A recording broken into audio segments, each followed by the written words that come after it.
그리스도의 풍성하신 은혜와 사랑이 늘 함께 하시기를 바랍니다. 오늘 이 아침에는 전도서 제7장 1절로 14절 생명의 삶 큐티 12월 19일자 말씀입니다.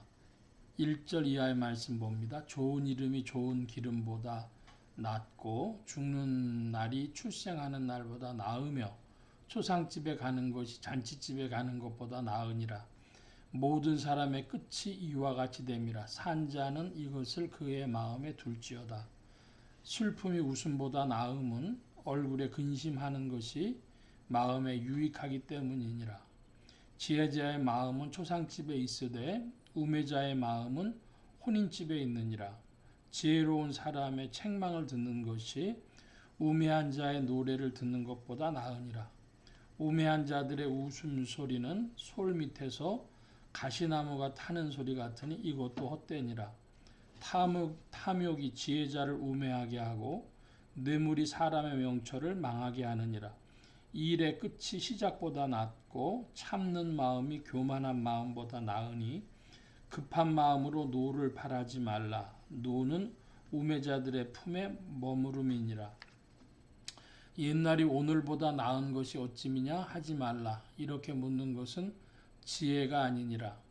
지혜는 유산같이 아름답고 햇빛을 보는 자에게 유익이 되도다.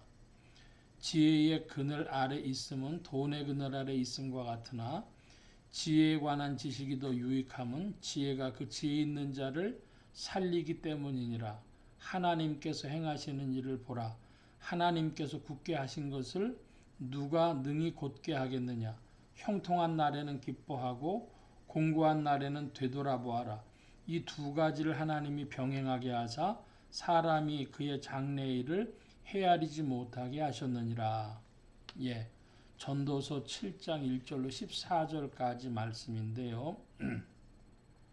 이상한 말씀이 좀 있습니다. 전도서 7장에 슬픔이 웃음보다 나음은 얼굴에 근심하는 것이 마음에 유익하기 때문이니라 그랬습니다. 이게 무슨 말씀일까? 조금 더 살펴보자면은 요즘에 웃음 치료라고 하는 것이 있어요. 사람들이 웃는 것, 그것이 치료의 효과를 일으킨다는 것이죠. 웃음. 그런데 슬픔이 웃음보다 낫다고 합니다. 여기서 뭘 생각해야 되는가 그러면 그 슬픔하고 근심이 조금 나누어지는 것인데 근심하는 사람은 별로 웃지를 못합니다. 그런데 웃음으로 마음도 치료하고 웃으면 복이 와요 하는 것처럼 하는데 그 웃음 치료보다도 한편에서 또 치료하는 방법이 울음 치료라고 하는 것이 있습니다. 실컷 울고 나면 속이 시원하다. 맺힌 것이 풀어진다. 뭐 이런 것이죠.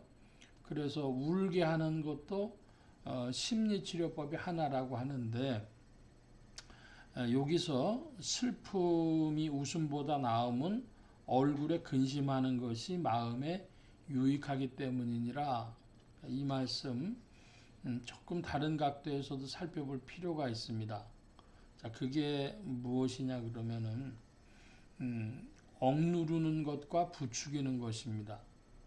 그 사람을 격려하고 부추기고 마귀가 사실은 하는 일이 부추기고 유혹하는 것입니다. 하지 말아야 될 것을 하게 만들고 하는 것이죠. 자, 그런데 억눌러야 할 것이 있습니다.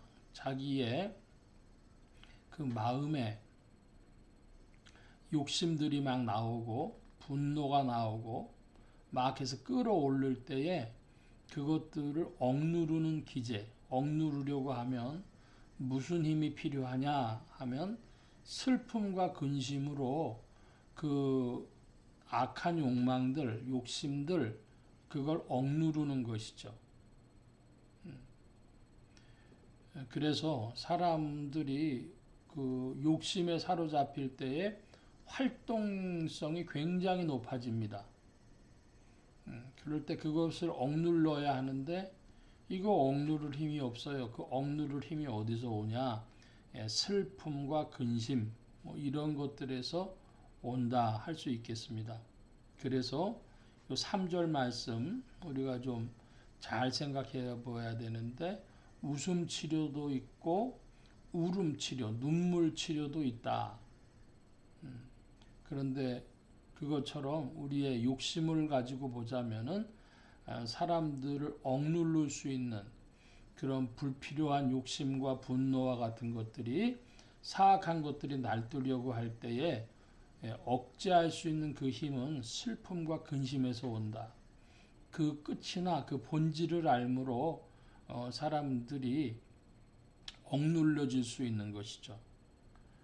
그래서 4절에 지혜자의 마음은 초상집에 있으되 우매자의 마음은 혼인집에 있느니라. 사람들이 이렇게 놀고 축제하고 뭐 이런 거 다 좋아하죠. 우리 한국 사람들의 혼인집은 사실은 현대 한국식 결혼은 큰 축제가 안 됩니다. 옛날에 한국에서는 이제 동네 잔치로 하는 것이죠. 근데 그 풍습은 요즘도 전 세계 가보면 많은 나라에서 그렇게 됩니다. 저녁에 모여가지고 계속 먹어가면서 뭐 이런 것들이 많이 있죠. 돈 가지고 되는 일이 아니라 뭐 동남아시아를 가든지 혹은 중앙아시아를 가든지 중동을 가든지 뭐 유럽을 가든지 그렇게 많이 하죠. 그런데 지혜자의 마음은 초상집에 있다가 그랬습니다.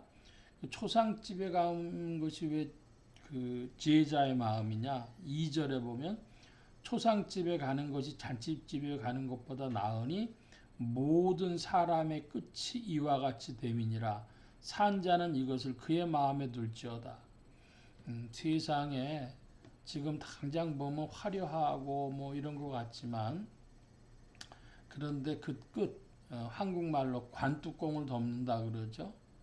그거 생각하면 크게 별일 아닌 것 같다. 그래서 사람의 끝을 생각하는 것, 지혜다. 이런 말씀입니다.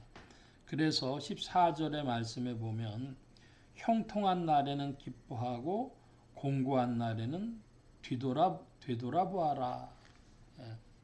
형통한 날엔 기뻐하고 곤고한 날, 어려운 날, 괴로운 날에는 과거를 살펴보는 것이죠. 왜 이렇게 되었는가 하고 내가 무엇을 잘못했는가 살펴보라 그런 말씀이죠. 이 두 가지를 하나님이 병행하게 하사 사람이 그의 장래의 일을 능히 헤아리지 못하게 하셨느니라. 사람이 장래의 일을 헤아리지 못하게 하신 것, 그것은 하나님의 권세에 속한 일입니다. 그러니까 미래를 모르는 것이 인간에게는 합당한 자리죠. 그래서 사람이 살아갈 때 어떻게 살아가야 되느냐? 그러면 형통한 날엔 기뻐하고 공고한 날엔 되돌아보면서 겸손한 자리에서 모르는 길을 걸어가니까 어떻게 돼야 되겠어요? 조심조심 걸어가야 되겠죠. 그래서 그 조심하도록 인생을 겸비하도록 이끄신 하나님의 뜻이기 때문에 미래를 알 수 없게 만드는 겁니다. 어떤 분이 요즘에 이제 집값 얘기 나오니까 집값 가지고 하나 이야기 드릴게요. 집을 한 채 샀는데요. 그게 10억쯤 가는 집이었습니다. 근데 16억을 가더래요. 그래서 이걸 팔아야 되겠나 생각을 하고 어떤 분이 이제 팔려고 결심을 했습니다. 그때 동네 같은 사는 사람이 이게 20억 갈 텐데 무슨 말이냐고 내놓지 말라고 그러더라는 거예요. 그래서 자기가 어쨌든 아무래도 좀 그러고서 시간이 지나는데 17억쯤 가더랍니다. 그래서 자기는 그때에 이제 팔았답니다. 팔고 났는데 18억을 가더래요. 그러면서 그 동네 사람 하는 말이 내가 내놓지 말라 그랬더니 그렇게 내놨냐고 그러면서 지금 18억인데 20억은 당장 갈 테니까 그 물리라 이렇게까지 얘기를 하더래요. 근데 자기는 이제 뭐 딴 데 가봐야 되겠다 이제 했는데 시간이 좀 지났죠. 1년도 안 됐는데 거기가 10억이 된 거예요. 다시. 그러니까 그 사람은 7억을 벌고 나왔지만은 알아서 된 것이 아니라 그저 생각해서 그렇게 움직였던 것이고 그래서 10억이 되고 나니까 그 사람들이 못 내놓는다. 너무 아까워서 못 내놓는다. 지금 이제 거래가 안 된다는 거죠. 그런데 전문적으로 이야기하는 사람들은 앞으로도 얼마 더 빠질 가능성이 있다 그럽니다. 근데 뭐 빠진지 안 빠진지 그것도 우리 잘 몰라요. 다시 올라갈지 어떨지 잘 모르죠. 그러니까 중요한 것은 조심조심 해보는 겁니다. 그러니까 앞일에 대해서 그렇게 장담할 수 있는 인생이 없고 그래서 장래일을 헤아리지 못하게 하신 건 하나님의 권세인데 너무 알려고 그를 할 필요 없습니다. 사람들이 미래를 알려고 찾아가는 게 뭐예요? 무당 찾아가고 뭐 등등 하겠죠. 조심조심 살아보고 형통할 때는 감사합니다 할 것이고 또 곤고할 때는 무엇이 잘못됐는가 내가 무엇을 잘못했는가 살펴보고 그러고 인생 살아가는 것이죠. 그러니까 인생의 위치를 발견하는 거 그 지혜롭다. 그러니까 인생의 위치가 어디냐 죽음을 향해서 가고 있는 존재다. 문자를 좀 쓰자면은 죽음으로의 존재 하이데거라는 사람이 사인 좀 토대다 이런 말을 썼습니다.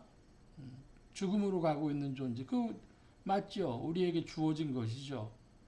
그러니까 그런 자리에서 우리 자신을 살펴볼 때에 초상집에 마음가 있는 것 모든 사람의 끝을 기억하는 것 조심조심 살아가는 것 그런 지혜 있는 자들이 되어져야 하겠습니다. 오늘 말씀 여기까지 봅니다. 기도합니다. 만복의 근원 되신 하나님 함께해 주셔서 어리석은 자들이 인생의 자리를 확인하고 발견하게 하여 주옵시고 겸비한 자리에서 하나님 바라보고 겸손한 마음으로 살아갈 수 있도록 그리스도의 영으로 지도하시고 인도하여 주시옵소서. 우리의 모든 부끄러운 욕심들과 불타오르는 욕심들이 주님 안에서 억제되게 하여 주시고 성령께서 이끌어 주셔서 빛을 비춰 주심으로 우리가 주 안의 지혜를 얻도록 이끌어 주시옵소서. 온 교회와 성도들과 죄종들이 함께 하심에 한 주간도 은혜 가운데 이끌어 주시길 구하고 오늘 하루도 주 안에 세임 주옵소서. 감사하며 의지하올 때 예수 그리스도의 이름으로 기도하옵나이다. 아멘. 하늘에 계신 우리 아버지여 이름이 거룩히 여김을 받으시오며 나라의 마옵시며 뜻이 하늘에서 이루어진 것 같이 땅에서도 이루어지이다. 오늘날 우리에게 일용할 양식을 주옵시고 우리가 우리에게 죄 지은 자를 사해 준 것 같이 우리 죄를 사해 주옵시고 우리를 시험에 들게 하지 마옵시고 다만 악에서 구하옵소서. 되게 나라와 권세와 영광의 아버지께 영원히 있사옵나이다. 아멘.